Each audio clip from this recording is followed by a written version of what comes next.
bisa Z misalnya. Angkanya sekian. Nah, itu berapa kemungkinan bisa terbuat nomor plat nomornya. Maaf. Kan itu kan menggunakan teori probabilitas ya atau probability. Nah, teknik Bayesian classifier kurang lebih sama teman-teman. Jadi kenapa kakak tingkatnya teman-teman sebelumnya mungkin banyak memilih hal tersebut sebagai metode dalam penyusunan skripsinya karena sebelumnya dari sampai angkatan 2014 mungkin angkatan angkatan masuk ya, bukan angkatan lulus ya. Angkatan masuk 2014 berarti sekitar sampai pada tahun 2018 sebelum COVID itu banyak sekali yang masih mengembangkan sebuah sistem dari Prodi SI. Nah, biasanya sistemnya adalah SPPK, sistem pendukung pengambilan keputusan. Nah, SPPK-nya menggunakan metode dalam bagiannya data mining. Nah, salah satu yang paling sering digunakan adalah Bayesian classifier. Kenapa? Karena mungkin menurut kakak tingkatnya itu dipandang yang lebih mudah. Tapi perspektifnya adalah kenapa Bayesian classifier itu dipilih atau digunakan? Karena dalam kontekstual mencari sebuah kemungkinan, menebak sebuah kelas atau menyeleksi kelas, itu bisa berdasarkan dalam perspektif kemungkinannya. Jika kemarin teman-teman belajar dalam penyusunan atau membuat pola decision-nya atau pola tree-nya yang nantinya diambil keputusannya apakah ini masuk kelas A, kelas B dan seterusnya. Kalau yang ini dilihat dari sisi kemungkinannya begitu. Jadi kalau misalkan sudah terbentuk sebuah dataset dengan variansinya tertentu, variasi dan varians perbedaannya seperti itu, seperti data yang ada dalam dataset, maka kemungkinan kemungkinan data-data atau kemungkinan kemiripan data-data yang bisa kita tebak kelasnya berapa persentasenya berdasarkan kemiripan-kemiripan. Nah, Bayesian classifier melihat itu. Jadi kita menyusun sebuah, bukan menyusun, menebak sebuah kelas dari sebuah data dalam perspektif kemungkinannya. Kemungkinan yang dilihat dari penyebaran data dalam dataset. Begitu. Apakah sangat mungkin Pak jika datasetnya bertambah maka kemungkinannya berubah? Sangat mungkin. Nah, kenapa ini bisa digunakan Bayesian itu? Karena dia dari satu sisi dia fleksibel karena dia bisa berubah kemungkinannya bergantung jumlah data yang ada. Begitu. Sampai sini ada yang tanyakan dari teman-teman?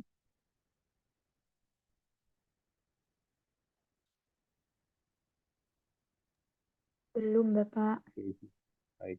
Jika belum ada, ini sedikit penjelasan. Jadi teman-teman, di dalam Bayesian classifier ada dua probabilitas yang kita gunakan.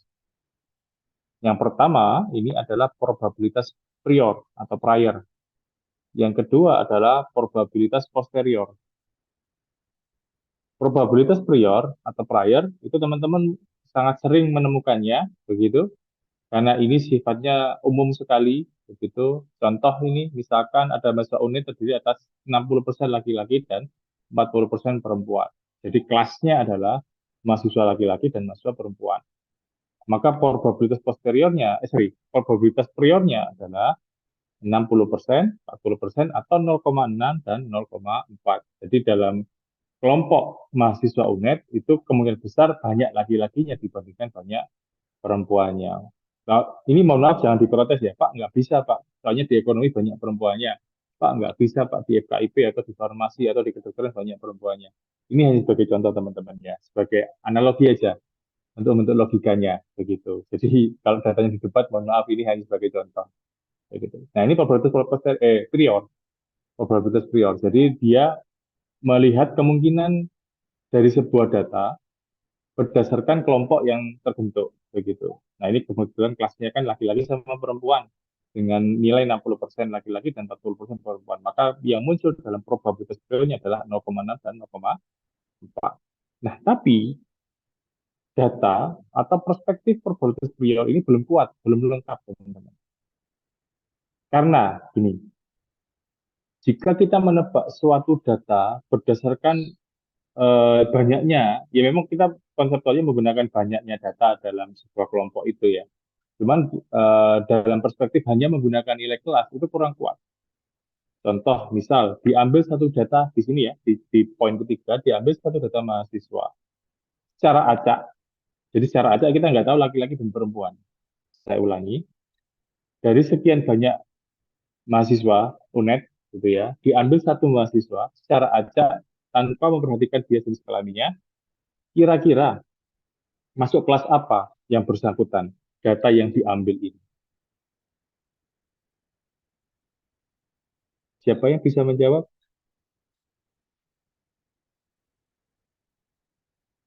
Berdasarkan perspektif probabilitas priornya, yaitu laki-laki sejumlah 60% dan perempuan sejumlah 40%.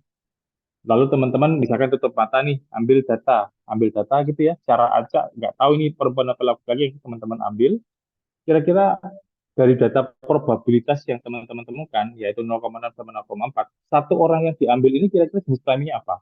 Atau kelasnya apa? Laki-laki, Pak. Laki-laki. Karena nilai yang paling besar atau jumlah yang paling besar adalah laki-laki.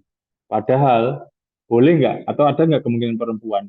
Boleh dan sangat mungkin, tapi kecil. Nah, dari sisi perspektif itu, nilai probabilitas prior itu kurang kuat, teman-teman. Karena kan sangat kurang valid ya, atau kurang bagus kualitasnya. Kalau hanya berdasarkan bahwa karena jumlah laki-laki paling banyak, maka kemungkinan setiap data yang saya ambil itu pasti laki-laki. Berarti kemungkinan perempuan yang terambil atau ini mohon maaf ini JK-nya salah ya teman-teman. Ini kayaknya saya salah tulis, belum saya perbaiki. Yang ini P seharusnya bukan L ya. Yang 0,4 itu P, bukan L. Harusnya P ya teman-teman, bukan L. Kan jadi otomatis kemungkinan perempuan muncul itu kan sangat kecil, hampir tidak bisa. Kenapa? Karena nilainya kalah. 0,6 sama 0,4 pasti 0,6 yang paling besar. Jadi kemungkinan perempuan itu terambil atau data perempuan, mahasiswa, mahasiswa perempuan itu sangat kecil kemungkinannya muncul atau hampir tidak bisa muncul. Karena kalah kalah suara lah kira-kira begitu ya. Misalkan teman-teman ngambil voting, laki-lakinya 60%, perempuannya 40%, pasti perempuannya akan kalah kalau diambil voting. Begitu ya. Nah, jadi dalam perspektif untuk mencari klasifikasi atau kelasnya, hanya menggunakan probabilitas prior kurang baik atau kurang kuat. Maka muncul namanya probabilitas posterior, teman-teman.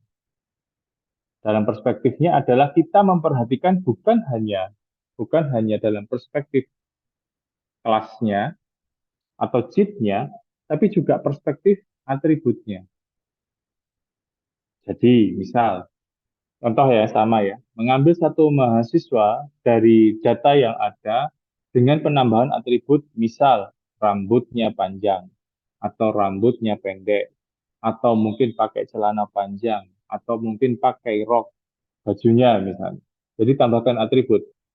Jadi bukan hanya sekedar mencari kemungkinan nilai mahasiswa laki-laki dan mahasiswa perempuan, tapi juga dengan atributnya. Misalkan pakaian, menggunakan celana panjang, menggunakan rok misalnya, menggunakan jilbab misalnya.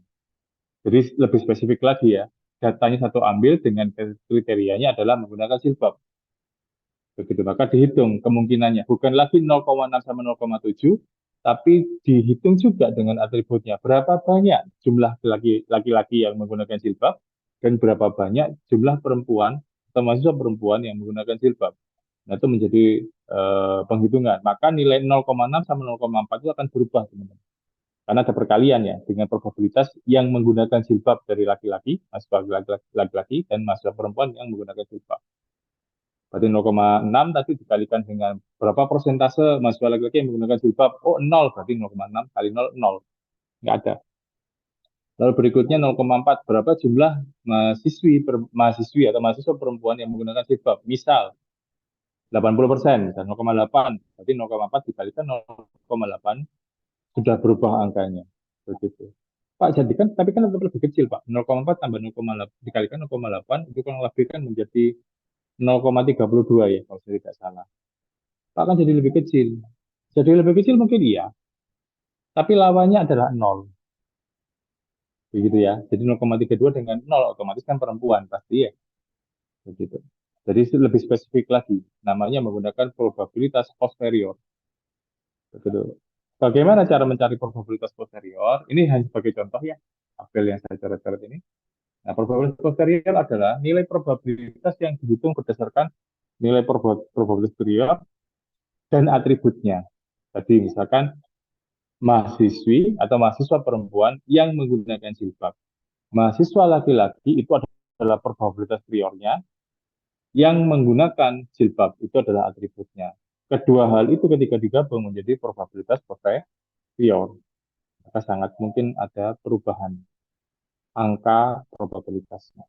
Sampai sini ada yang ditanyakan teman-teman? Ada yang kurang jelas? Monggo silakan ditanyakan.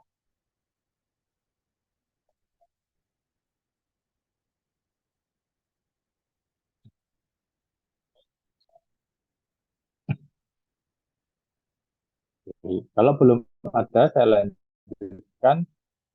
Nah, secara rumus, teman-teman, secara rumus yang digunakan dalam probabilitas posterior untuk mencari nilai kemungkinannya, itu rumusnya adalah, ini adalah nilai probabilitas posterior, teman-teman.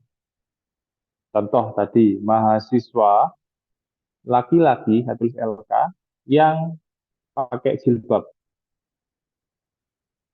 itu dituliskan PAC. Atau mahasiswa perempuan yang menggunakan jilbab. Nah, nanti tapi nggak sekaligus ya teman-teman. Jadi misalkan ini dulu dimasukkan sebagai nilai PAC. Nanti kalau sudah dihitung gantian ini dimasukkan sebagai nilai PAC. Tapi nggak serta-merta bersamaan ya, gantian. Begitu ya. Sedangkan nilai PC, saya hapus dulu. Kalau nilai PC ini adalah nilai kelasnya, probabilitas prior. Ya, yang ini saya kasih warna yang berbeda dulu. Jadi yang ini adalah probabilitas posterior. Kalau yang ini, saya hapus lagi.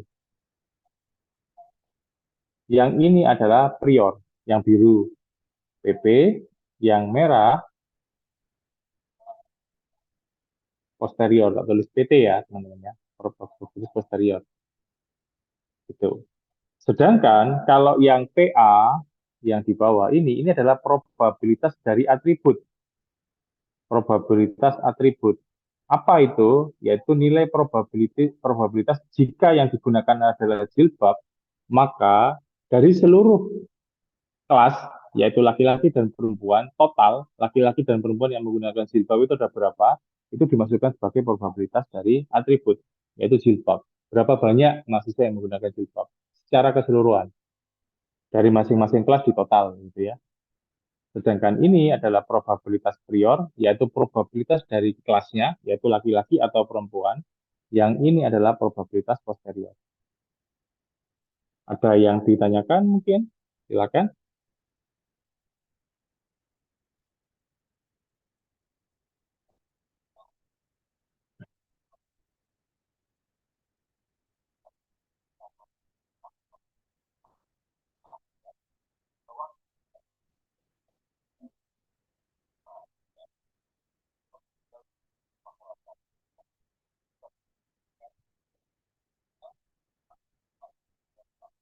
Ada? Oke.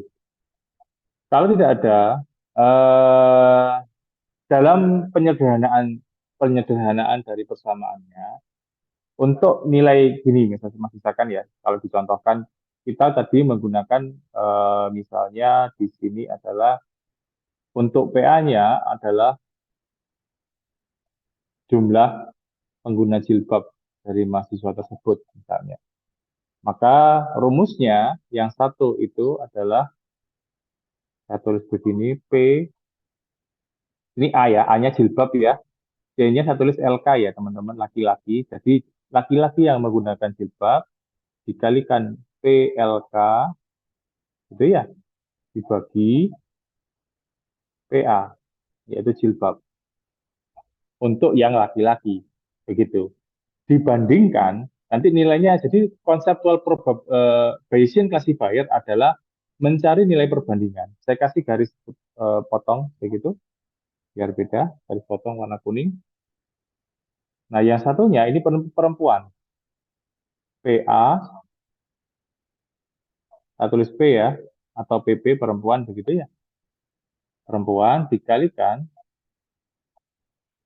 P dari PP atau probabilitas kelas dari perempuan, masuk perempuan, dikalikan PA. Maaf, dibagi PA. Nah, kalau perkalian teman-teman ingat di matematika, kalau perkalian itu ketika ingin dicoret, maka harus sama persis begitu ya. Karena itu kebetulan kan nggak bisa, karena yang satunya di sebelah kanan itu adalah perempuan, yang satunya laki-laki. Variabel yang sama itu adalah variabel pada bagian ini, pembaginya, yaitu probabilitas dari atribut. Maka secara matematis, begitu secara matematikanya, kita bisa hilangkan bagian ini, sehingga yang kita gunakan hanya persamaan yang di atas saja. Begitu. Jadi penyederhanaan dari persamaannya, yang pembaginya itu dihapus saja, karena hasilnya pasti sama. Pembaginya sama karena variabelnya sama. Jadi tidak kita gunakan. Yang kita gunakan hanya nilai apa ya, penyebut ya kalau saya nggak salah. Yang bagian atas lah kira-kira begitu. Begitu ya. Jadi ya, ALK dikalikan dengan BLK. Jadi posterior jilbab untuk mahasiswa laki-laki dikalikan dengan prior atau probabilitas prior dari laki-laki, dibandingkan, bukan dibagi teman-teman, dibandingkan probabilitas perempuan, mahasiswa perempuan yang menggunakan jilbab dikalikan probabilitas perempuan. Mana nilai yang paling besar? Nilai yang paling besar menentukan bahwa data tersebut kelasnya apa. Jadi tujuannya nilai penggunaan Bayesian classifier untuk menentukan kelas dari sebuah data. Bagaimana caranya? Dengan melihat nilai probabilitasnya, kemungkinannya, begitu. Jadi misal ini nilainya 0,18 tuh, ya ini nilainya 0,27 misalnya ya. Dari sebuah data dihitung dengan menggunakan nilai probabilitasnya, yang sebelah kiri nilainya 0,18, yang sebelah kanan 0,27. Misalkan begitu ya. Maka data tersebut kemungkinan besar adalah berjenis kelamin perempuan. Karena nilainya lebih besar. Begitu. Ada yang ditanyakan teman-teman? Ada yang kurang jelas? Silakan.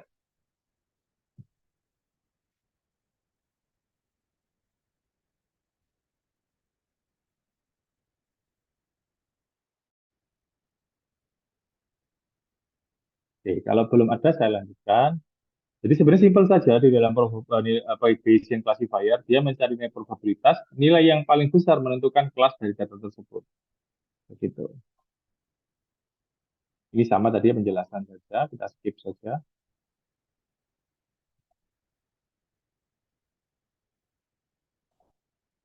Nah, berikutnya teman-teman, tadi kita membahas tentang probabilitas posterior dengan satu atribut, yaitu misalkan pakaiannya ya, jilbab atau tidak berjilbab misalkan tadi.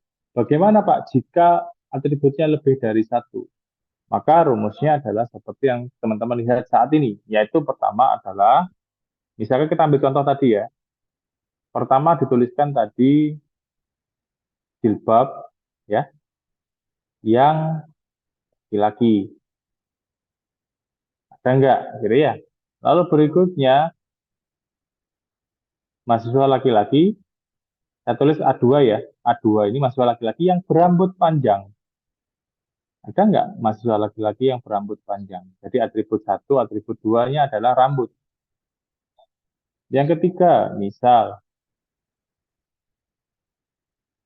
laki-laki yang pakai tadi jilbab, misalkan sekarang pakai celana panjang. Jadi atribut ketiga dan seterusnya, begitu ya. Lalu yang terakhir dikalikan, satu bawah nggak apa-apa ya, dikalikan dengan probabilitas priornya yaitu laki. Laki jadi atribut satu, atribut dua, posterior satu, posterior dua, posterior tiga sampai posterior n. Misalkan ada 4 ya, berarti posterior 4. Jadi PN begitu dikalikan PC-nya. Begitu. Jumlah banyaknya atribut. Jadi bukan atribut satu kalikan PC, ditambah atribut dua dikalikan PC, bukan ya. Jadi rumusnya bukan begini. PA1 misalnya LK dikalikan PC, lalu dijumlah PA2 LK kali PC misalnya. Bukan ya, bukan begini ya. Bukan begini. Tapi tulis semuanya lengkap, baru terakhir dikalikan dengan PC-nya atau probabilitas priornya. Begitu. Oleh karena itu kenapa di sini dituliskan PA1 PA1C, PA2C, titik-titik PANC dikalikan PJ. Ini, dan ini itu adalah atribut, teman-teman. Yang belakang ini adalah probabilitas kelasnya atau probabilitas priornya.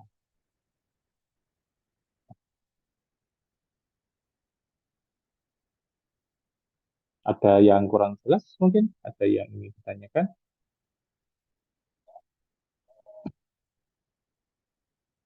Izin bertanya, Bapak, untuk Silakan. rumusnya apa ada pembaginya yang seperti rumus sebelumnya tadi ya, Pak? Oke, kalau yang ini sebenarnya konseptualnya sama. Mbak Eva ya yang bertanya. Iya, Bapak. Oke. Konseptualnya sama, Mbak. Sebenarnya begini. Mana tadi ya? Ini kan ya. Sebenarnya sama sih, Mbak. Kalau dituliskan itu jadinya begini. Jadi kan PA1 begitu ya. C dikalikan PA2. Jadi saya ambil contoh 2 aja ya. Dikalikan PJ gitu ya. Pembaginya sama. Untuk yang C1 sama C2-nya, C1 bukan A ya, bukan alfa tapi C-nya itu tetap begini penulisnya nanti PA1 dikalikan A2 atau PA2 gitu. Nanti untuk ya ini untuk C1 ya, untuk yang C1. Untuk yang C2 misalkan ini laki-laki. Untuk yang perempuan juga sama, nanti pembaginya adalah A2, A1 dan A2 juga. Maka kita bisa hapus gitu. Gitu Mbak Eva. Sebenarnya tetap ada, cuman pembaginya kebetulan sama antara kelas 1 sama kelas 2, yaitu adalah atributnya. Begitu. Baik, Bapak. Terima kasih. Sama-sama. Ada lagi teman-teman?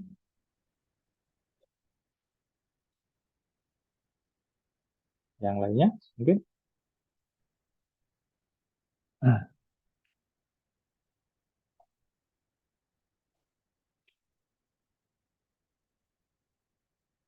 belum ada? Kalau belum ada, saya lanjutkan. Ini tadi ya, dengan beberapa atribut. Nah, ini contohnya, misal, kelasnya adalah no sama yes ya. Event event ini adalah cheat-nya. Kalau biasanya kemarin cheat, ini adalah kelas event gitu. Lalu atributnya dari font, marital status, dan sama taxable income. Nah, kebetulan, nah, studi kasusnya adalah kita disuruh menebak kelas dari data tersebut. Bahwa ada seorang pembeli ingin melakukan pembelian modal motor secara kredit. Diketahui bahwa nilai atribut refundnya adalah 0. Baru menggunakan satu atribut ya, yaitu refund.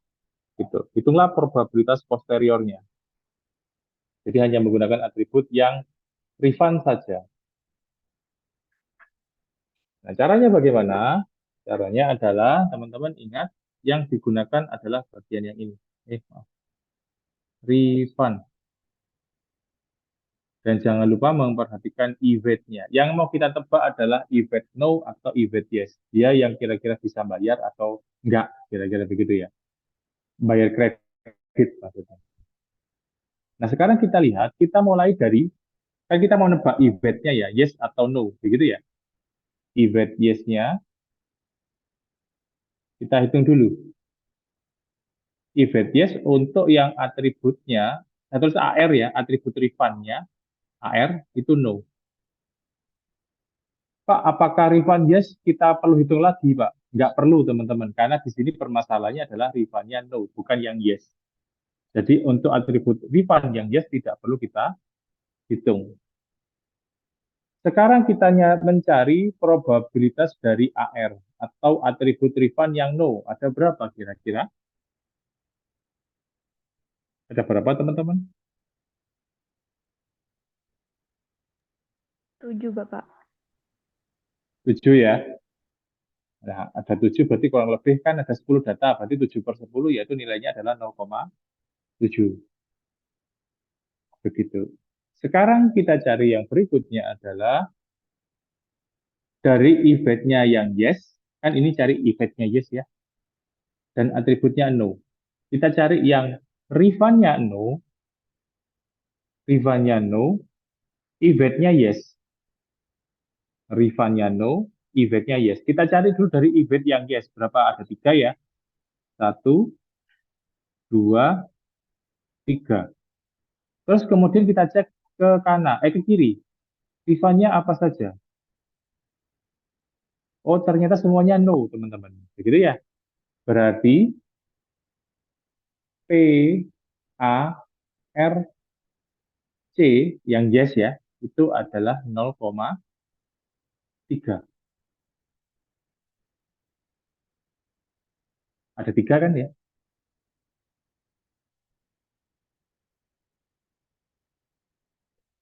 0,3. Berarti tinggal dikali aja berikutnya. 0,7 dikalikan 0, sorry, maaf. Maaf. Ini pembaginya, sorry.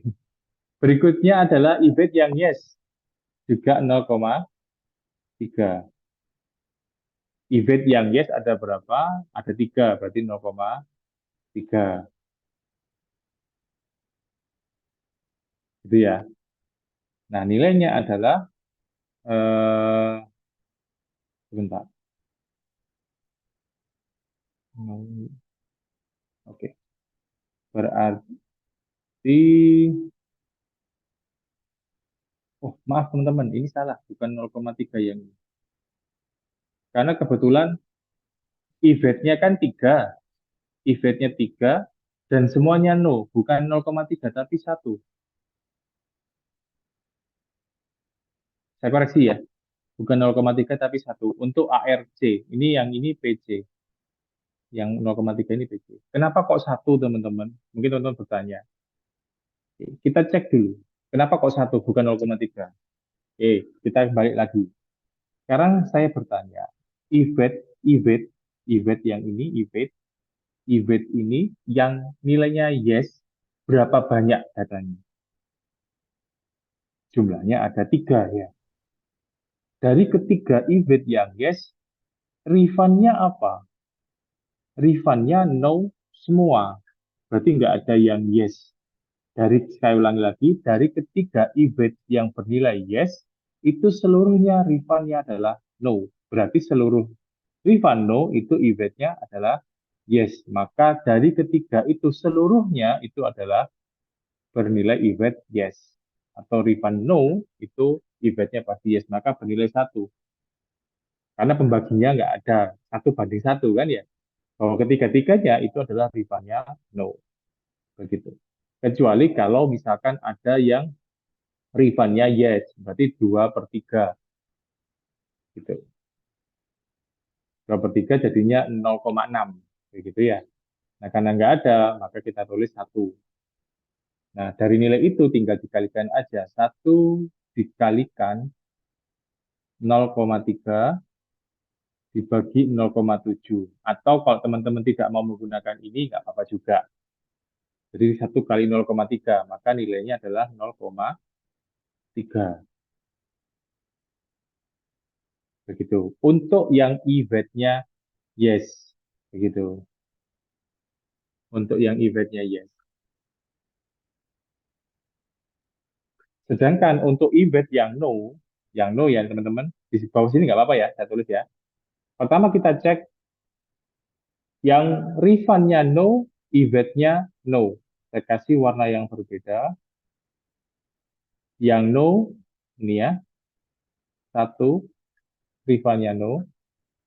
2, refundnya no. Lalu berikutnya 3, ini refundnya no. Kemudian 4, refundnya no.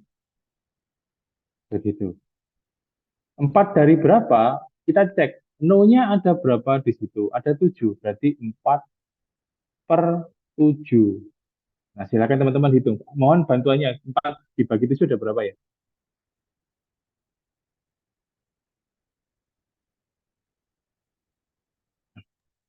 0,5 Yang bisa tuh. 0,57 0,5 sekian-sekian gitu, Pak. ya, 0,57 ya.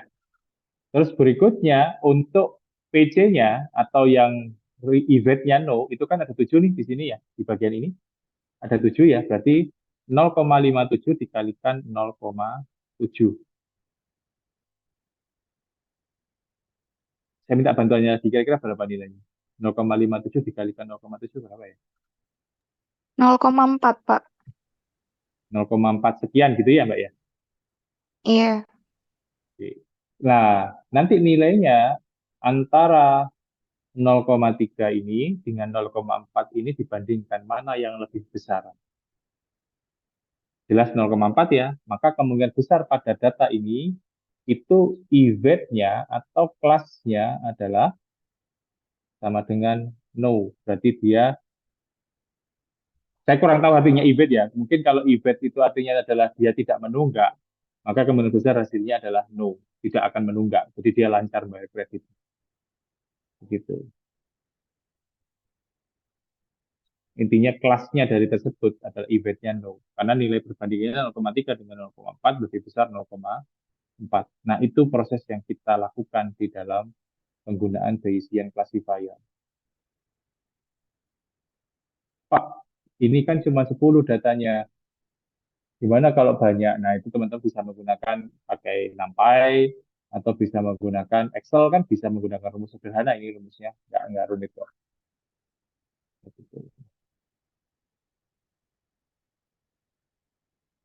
Begitu teman-teman. Ada yang ditanyakan mungkin?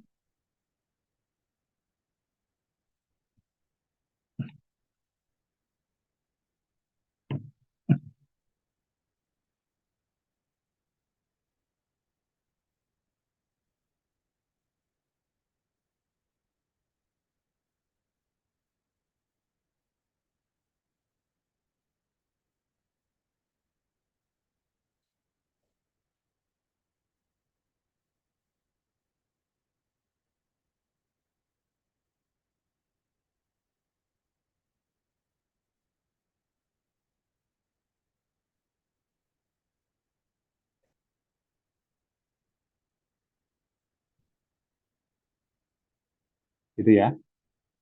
Nah, berikutnya ada contoh yang lain. Ini jika menggunakan, ini yang barusan kita hitung ya teman-teman ya. Yang satunya 0,4 sama 0,3, maka rivalnya 0. Ya barusan kita hitung tadi. Ya. Nah ini contoh kedua, dengan menggunakan atribut yang lebih dari satu, yaitu refund dan marital status. Begitu. Konseptualnya sama, caranya tadi nggak jauh beda ya. Misalkan untuk yang event yes, itu cek yang pertama, variabel pertama, atau atribut pertama tadi kan ya, itu satu ya, kan 3 dibanding 3 ya. Ya, dari refund yang no, ini refund yang no, Rifano itu berapa banyak, nilainya satu ya, karena ketiga-tiganya atau 3 bagi 3 gitu ya, nilainya satu. Terus berikutnya atribut yang kedua single. Yang single ada berapa? Nah, cek teman-teman. Ini divorce, ini single. Berarti kurang lebih kan 0,6 teman-teman ya, 2/3. 2/3 atau 0,6 dikalikan dengan 0,3. Berapa kira-kira teman-teman? 0,6 tambah kali 0,3 itu 0,18 bukan? Iya, Bapak. 0,18 ya. 0,18. Ini untuk yang yes ya. Nah, tulis Y ya, yang yes. Selanjutnya yang no.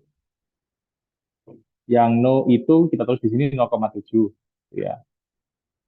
Sedangkan untuk yang eventnya no, refundnya no tadi ada 4/7 ya, 4/7 tadi ya, 0,5 sekian tadi ya, 0,5 sekian. Sedangkan untuk yang single itu ada satu, ada dua, terus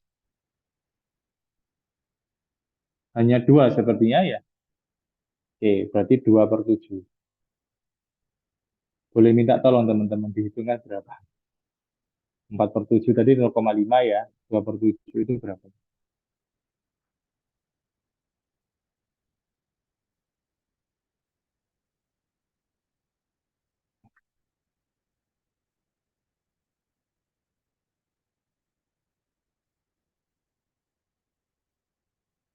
Sudah ada? Kira-kira siapa bisa menghitungkan?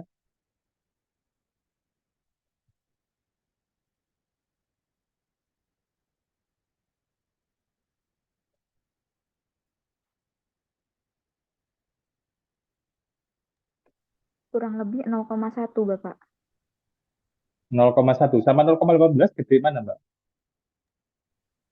Besar 0,18. Besar 0,18 ya. Ya,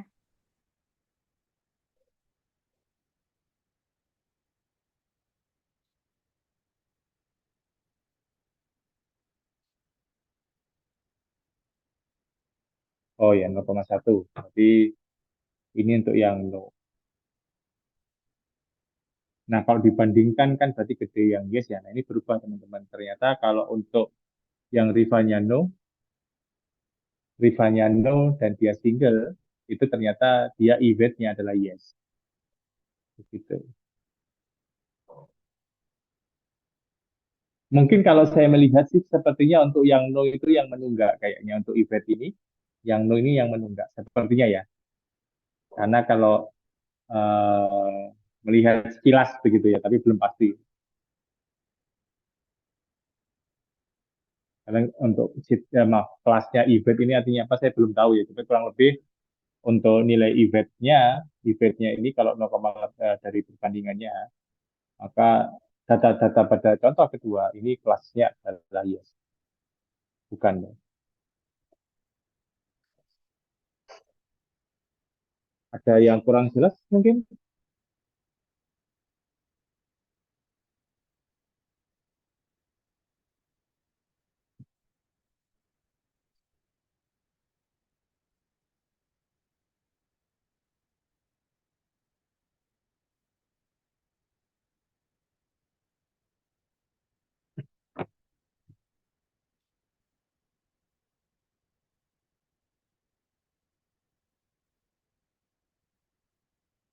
Oke, kalau belum ada dan sudah jelas, ini sedikit tambahan saja dari slide-nya.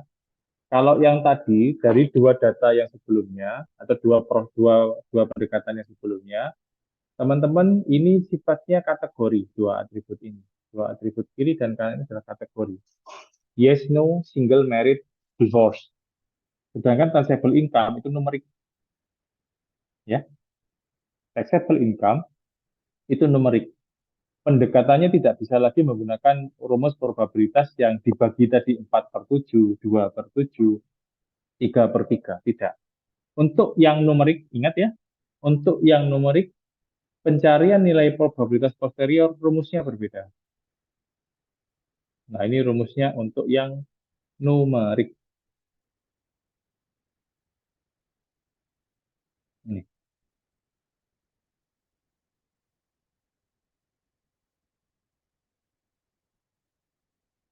ini ya.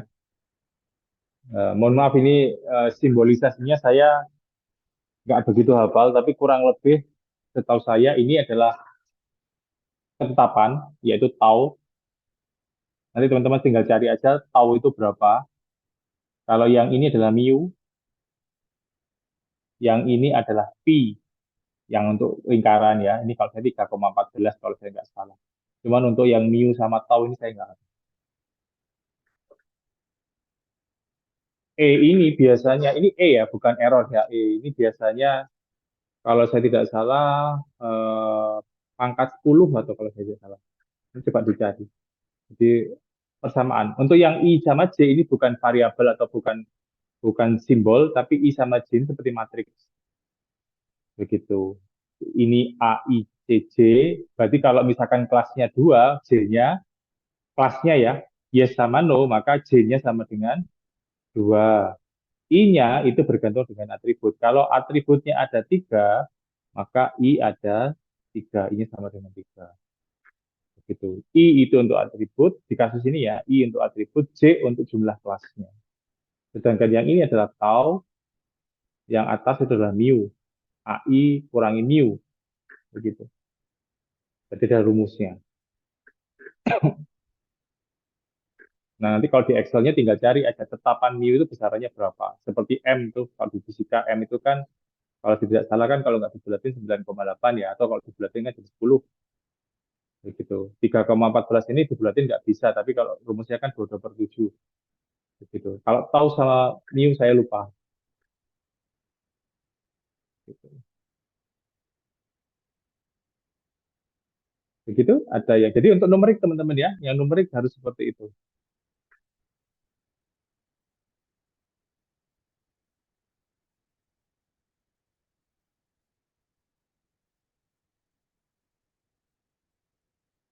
Nah, yang ini, ini adalah nilai dari sini.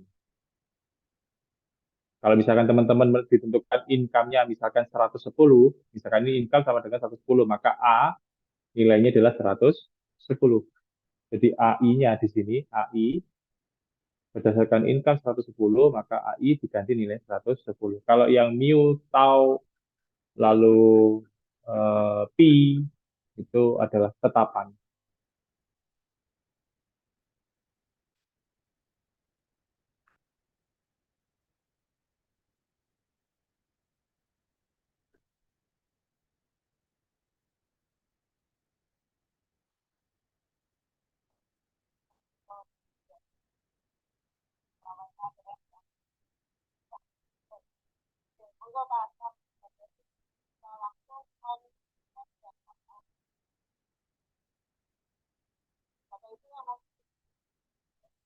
Ada yang ditanyakan mungkin silakan teman-teman, atau sudah jelas?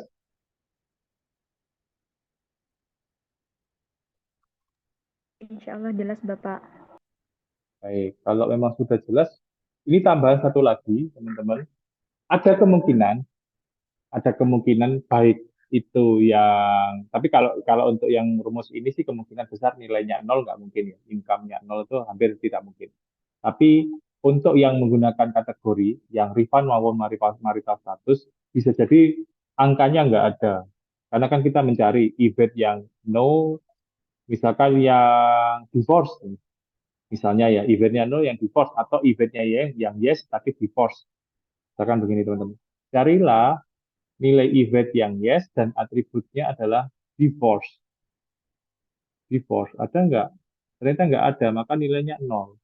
Nol dibagi 3 sama dengan nol. Nah, itu nggak boleh. Karena otomatis apapun yang dikalikan dengan nol, nilainya adalah nol. Dalam sisi kualitas, bukan nggak boleh sebenarnya, tapi dari sisi kualitas klasifikasinya jadi kecil, jelek, kurang baik, kurang maksimal. Nah, bagaimana caranya? Untuk menghindari kejadian apapun yang dikalikan atau kemunculan nilai nol itu, kita bisa menggunakan namanya teori pendekatan estimasi, teori estimasi namanya.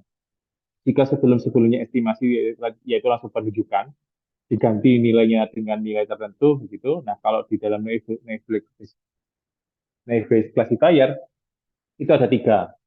Yang pertama dengan menggunakan original, yang tadi yang nol itu gitu ya, karena nggak bisa, maka yang berikutnya kita bisa menggunakan namanya teori Laplace. Gitu. Yang berikutnya adalah M estimate. Nah, teman-teman bisa melihat yang ini untuk variabelnya. Kalau Laplace itu misalkan tadi 0 dibagi 3 nih, maka nolnya bisa ditambahkan 1, yang 3 ditambahkan jumlah kelasnya, yaitu 2. Tadi kan contohnya Y sama 0 ya. Jadi 3 ditambah 2, 0 tambah 1. Maka keluarnya adalah 1/5 untuk yang Laplace. Teori Laplace nih ya, kayak yang ini. Sedangkan kalau untuk yang M estimate itu, maka 0 dibagi 3, misalkan parameternya kita tentukan 2, misalkan begitu ya. Tiga, prior probability-nya berapa, misalkan begitu ya. Misalkan di sini prior probability-nya adalah tadi yang no ya, sorry yang yes ya, berarti kan 0,3 ya. Berarti 2 dikalikan 0,3 ditambah 2. Berarti 0 ditambah 2 kali 0,6 ya. Berarti 0,6 dibagi 3 ditambah 2, 5. Berarti 0,6 dibagi 5. Nah, itu menjadi nilai eh, probability-nya dari menggunakan pendekatan MS estimate. Begitu. Begitu teman-teman. Jadi kita bisa menggunakan parameter atau tidak bisa atau tidak menggunakan parameter juga boleh. Kalau tidak menggunakan parameter namanya teori Laplace. Kalau menggunakan parameter namanya menggunakan M estimate.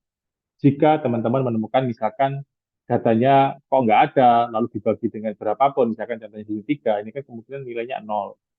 Nah, hasilnya kan kurang maksimal, kurang baik. Nah, itu kita bisa mengganti agar tidak menjadi 0 dengan pendekatan Laplace dan M estimate. Jika pertanyaannya, Pak, parameternya berapa yang paling bagus?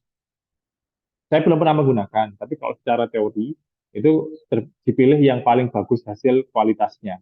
Jadi kita melakukan perulangan, percobaan, kualitas di parameter yang keberapa yang paling bagus. Dari misalkan kita coba dari 1 sampai 10 nih, dinilai parameter yang berapa yang kualitasnya paling bagus. Nah, itu seterusnya kita menggunakan parameter tersebut. Misalkan nilai 2, 3, atau 4 mungkin yang paling bagus, maka seterusnya kita menggunakan 4. Dengan justifikasi bahwa setelah dibandingkan dari 1 sampai 10, 4 yang nilai kualitasnya paling baik.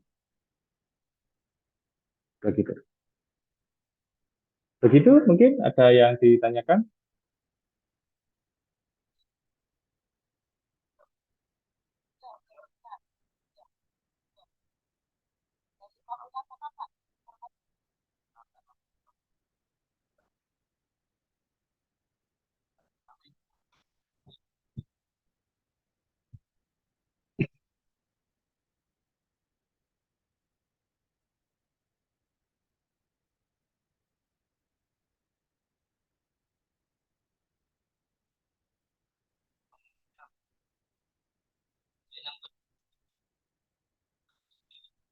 Oke, kalau memang belum ada, ini sudah berakhir.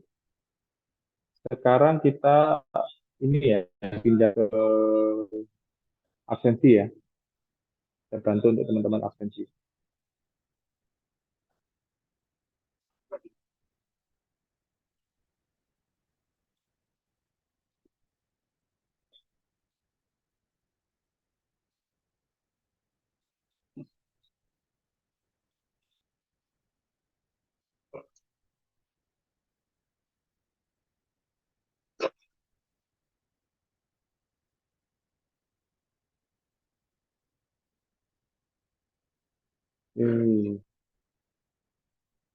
Ini yang belum bisa hadir saya panggil ya. Atas nama Rendra Iwan Tri Mediansyah ada?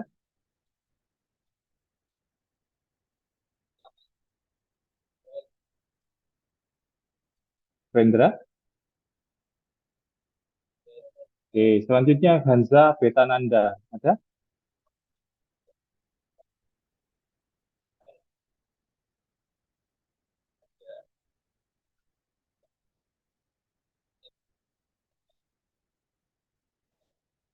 Tidak ada. Baik, berikutnya Sisilia ada?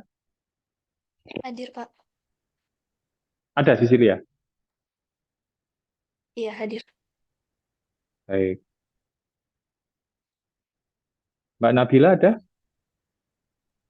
Hadir, Pak. Baik, Mbak Nabila ada. Mohon maaf ini saya sambil mendengarkan Zoom yang lain juga. Oke, berikutnya Mas Firman. Hadir, Pak.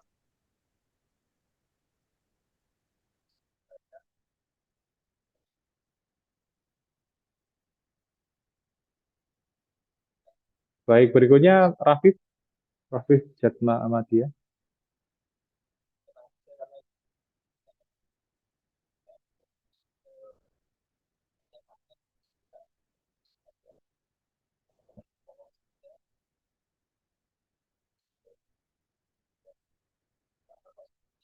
Baik, saya ulangi Rendra ada? Kanza, terakhir Rafif.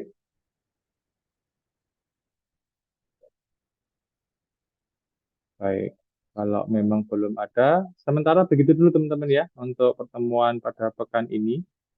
Terima kasih atas kesediaan teman-teman melaksanakan perkuliahan.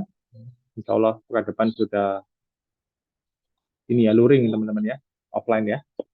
Oke, kurang lebihnya saya minta maaf. Terima kasih sekali lagi atas perhatiannya. Saya tutup pertemuan untuk pekan ini. Wassalamualaikum warahmatullahi wabarakatuh. Selamat pagi.